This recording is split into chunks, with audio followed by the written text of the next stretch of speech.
Hey, Bo here. It's good to see you, and I've been wanting to show you a little bit more about the Winsor and Newton paints that I have had to get used to. They're great. There's so many that I don't know how to describe it. I love all the colors, but I'm always wanting a mix.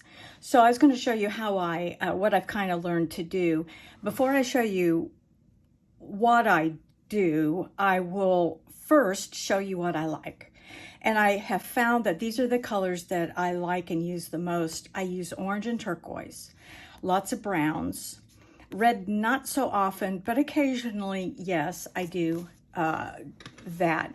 And again, we'll see more of the greens and the turquoises and the browns. And then if we go on, there's that all the same tones for that little pumpkin. And then the tree. I think I just like earthy colors, soft, soothing to me. This is probably brighter than normal because of the blue sky, but I'm just always drawn to the orange and the turquoises and the browns and the things like that. Cups, same thing. I love these greens. The house, this is kind of my favorite color, the soft yellow. And anyway, you can see the themes that I like, and yet I have all of these colors. Oh, here's another little acorn, same story. We're getting into the fall. This I'm just practicing, and I'm obviously not doing very good yet, practicing brush strokes for flowers. Don't have flowers down, but the birds and things like that. The blues are already in my palette, so I don't have to mix that up, but these I do kind of have to mix. So I'm going to show you what I've learned to do, because the more colors you have, that's good, it's great, but there's always going to be a shade in between that you want, like pinks. I haven't got pinks down yet. I'm going to have to fiddle with that, but I don't really do many pinks. So here's what I've done. When you open up this particular, all of these trays really, whether you get a lot, like 48 is this number of paints in this set, all the way down to 8 or 12. You can do the same thing because you get all these little squares, and these are where I create my favorite colors. I've got my light brown, dark brown, greenish turquoise, more of a green, orange, gray, which is great for shadows and creating some dimension. And then this is a darker turquoise, and then this is ochre, and I use this a lot too. And when I wet my brush, of all these colors, I have really plenty of color on them to use when I get them wet, except this green. And I have discovered, it's just fiddling around, you have to just kind of mix and match and find out what you like. And I would suggest that you have, this is 2, 4, 6, 8 colors that you mix and keep all the time. And you could even put some up in these trays too, which you see I'm kind of working on pink. This I just wasn't sure of. It ended up being more like this. And then this is orange. So that's nothing new. And then this is kind of a red. Getting a vibrant red out of this and a pink, I've yet to master. But anyway, I have mastered the colors that I like. And so what I'm going to do here is I need this green, and what I typically do is put a darker green in this corner and then this lighter green up here. So this darker green, I just get these wet, and I go from one to the other.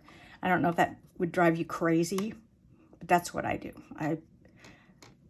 For leaves and things like that, when you dilute it down, it does pretty good. Now, what I'm going to do is I'm going to kind of get a little yellow in it, in the green, and put it up here. And if you watch as I pull from this, it's kind of a yellow green. It's more olive, I think. And those are the two-tone greens that I have in here that I make. And then they'll dry, like all of these are dry, but you add just a little bit of water and you've got plenty of color. So there's plenty for there. I think I'm gonna go ahead and mix this up too, my turquoise. And so if you'll see when I get that, I could paint quite a bit just using this, but I'm gonna kind of recreate it. I've kind of learned this color. So this is a green, I don't know what kind of a green that is. It's not like a leaf green.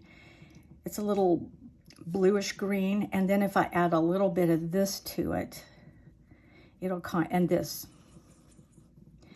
it gets kind of a bluish green, which is turning in like that. So I'm gonna have to, it's still a green blue turquoise that I like. And then when you, if you don't want it lighter, just grab a little bit of it. Whereas this is more of this color. So I'm gonna get the green off my brush.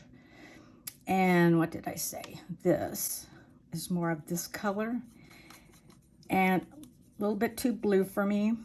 So I know to pull a little bit of green into it to get kind of a dark turquoise. So this is a blue green turquoise. This is more of a green blue turquoise, if you know what I mean. More colors. I use a lot of these for pottery when I'm going to paint some pottery. And then my favorite is ochre, which I actually have a tube of it, but that's the same as this. So I'm just gonna, and I don't rinse my water too much. I'm going from blue to green to ochre, and it doesn't bother me a bit. There, so that's actually quite a bit. It'll dry, and then it'll just be ready for you. You don't have to, because when you pull from here, it's gonna be really strong. But when you have it pre-mixed in these little compartments, they will kind of be that perfect color because I'm mixing it up right now. And then this light brown here, let me get some brown on here. And this is kind of red and this is kind of dark. What I think I might do is just try to pull it, mix it all together, because if I want dark, I'll go to that little bin. But this is kind of a red brown. And now I have plenty, and I think I'll be fine leaving that alone. But if I were to add more to that,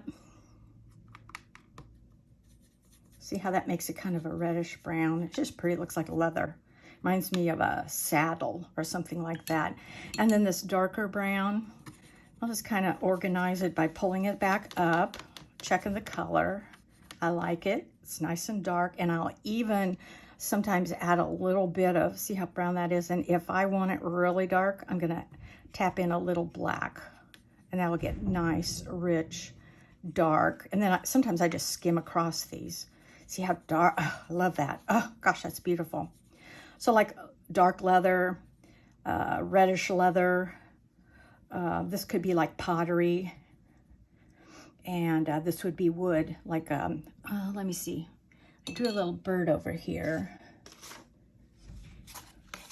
and put the branch I pulled from that color there.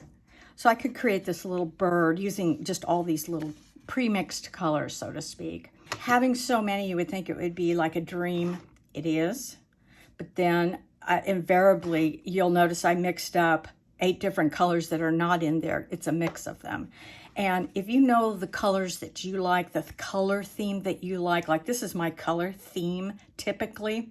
If you know what your color theme is, you just pre-mix it like this and you're ready to go. So I hope this helps you. And if you have another way of doing this, let me know. And otherwise, thanks for stopping by, and see you again next time.